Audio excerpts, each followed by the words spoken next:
Here's your money briefing for Tuesday, June 27th. I'm J.R. Whalen for the Wall Street Journal.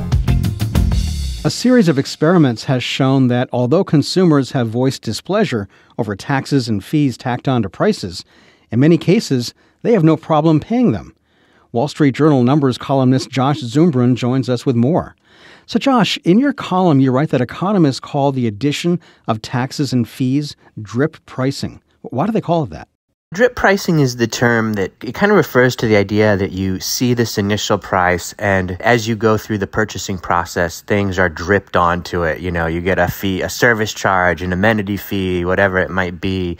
You see these in obviously a lot of different industries applied in a lot of different ways. But the basic effect is that over time, as you go through the process of purchasing the product, you end up with a much higher price at the end than you started with. Now, how is this different from tipping that's often added onto prices? The common thing, obviously, is that you end up paying more than you expect. But there's two key differences. I mean, the one is that the drip pricing is really not optional in most cases. It's something that you have to pay. You know, if you want to buy those concert tickets, if you want to buy that plane ticket, whatever, you have to pay those fees. Whereas the tipping it's optional, right? I mean, you know, even at a restaurant, if you want to leave a 0% tip, you can. So one is the optionality. Two is the kind of emotional part of it that's involved, right? I mean, the reason you don't leave a 0% tip is that it's very rude. All right, so back to taxes and fees. You discuss a series of experiments that focus on the psychology of consumers when facing tacked-on fees. In one test, retailers included taxes and fees on a product's price tag pretty much to eliminate any surprise. How do consumers respond? Right. So people hate hidden fees. I mean, I don't think there's any question about that, right? This is a very annoying practice.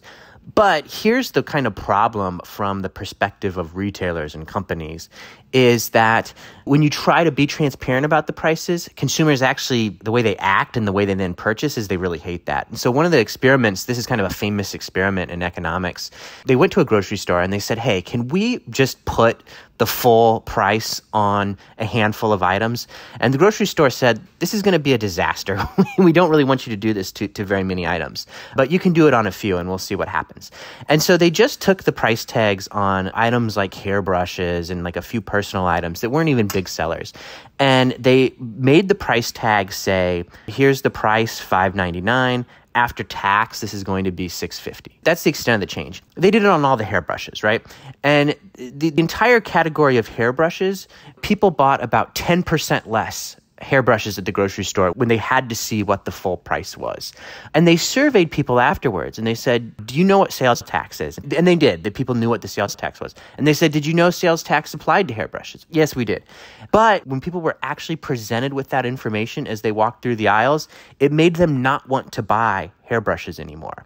So you have this problem where if the hairbrush industry agreed, hey, we want to always include our full prices, people would buy less hairbrushes than they would buy other stuff at the grocery store. It's a really powerful effect that people reject items when they see that full price. Now, several years ago, the ticket reseller StubHub responded to how consumers felt about tacked-on costs, and they did away with all hidden fees.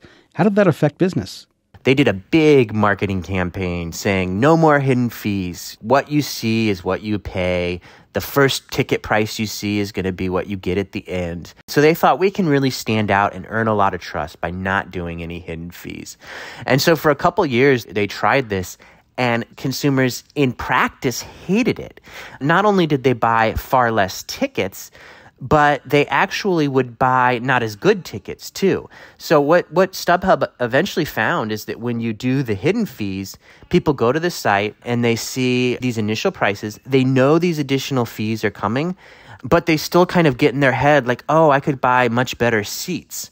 So they pick much better seats. They go through the process. They get the final price. It's much higher than that initial price. So they not only buy more tickets, but they buy better tickets when you use the hidden fees. And StubHub's business got so hurt by the transparency. Their sales were down about 20%. It was a huge hit.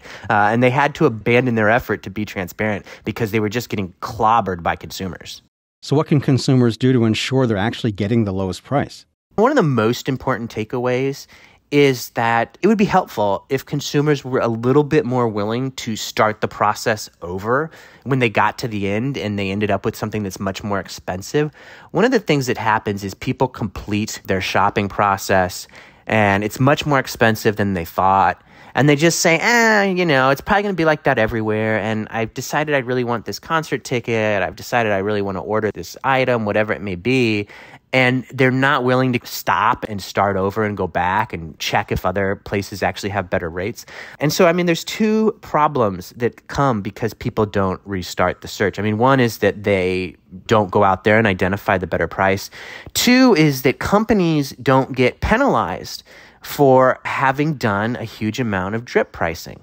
If consumers would get to the end of the process and reject it, that would start showing up in companies' data, and they would say, hey, this is a practice that isn't working. But that's not what companies see. They don't see people rejecting drip pricing in large numbers. And in fact, they see people rejecting transparent pricing in large numbers.